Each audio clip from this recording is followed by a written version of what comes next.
یک کسی را که اگر که ظاهرش عملش صحیح باشه که او در راه دین الله کشته شده یا جان خود از دست داده شهید، دیگه مردم ما را ملامت نکنه که فلانی تو شد، فلانی رو چرا نگفت، ولی کدام مشکل داشت کدیش، کدام بغض داشت کدیش، کدام گپ داشت کدیش. این گپ نیست. ما از الله میترسیم.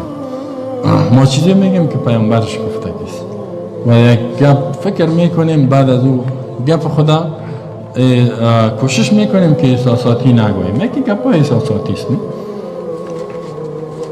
گپای احساساتی است. حتی در بعض دنیا کشورهای عربی یک کسی در میرای شاروالی که سرک پاک میکنه نه جارو میماره یا موتر میزنش میگه شهید البیعه، شهید شاروالی یا شهید جارو پاک یا شهید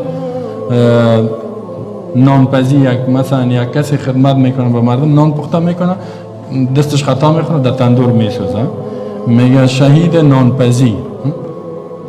عمید مختلف، شهید رای دریوری، شهید موتر، شهید خاک یا شهید این نه. و باز دیگران را واجب میکنه سرش که تو هم بیاد میره بگو. این کار دوستای عزیز دوستانه برتان میگو، گپ نگوین و کسی را متهم نکنین که این طور است یا او طور است یا که فلانی شاید بغض داشته باشه. شما چی میفهمین؟ در حالی که ظاهرش بغض نیست، ظاهرا با یک کسی بغض و عداوت ما نداریم، معلوم هم میشه و تو میای باید اتهام وارد میکنی. اگر که قول دومیست میگه جایز است که یک شخص معین بگوییم اگر که معین باشه، این هم دلایل خود داره ولی دلایلش به قوت دلایل اول نمیرسه. اصحابه بعضی روایت ها را آوردگیستند، میگه مثلا احکام شهیده، یکی احکام شهیده سرش تطبیق میکنیم ظاهری وجود داد، مثلا که میگویم که کسی در راه الله کشته شد ظاهری صحیح بوده ما نمیفهمیم، مثلا میگیم غسل داده نشه، دیگه بعضی چیزها را برش میگویم.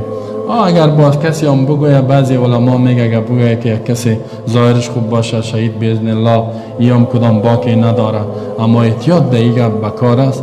دیگه الله بر ما شما سعی کنین یک کسی در راه الله شهید شه و مرتبه خود داره. ما شما که 100 دفعه بگویم نداره نشده هیچ فایده نداره گپ ما. اما اگر یک کسی کشته شوه پیش الله درجه نداشته باشه، هر قدر که ما شما بگویم شهید درجه داره باز فایده نمیکنه.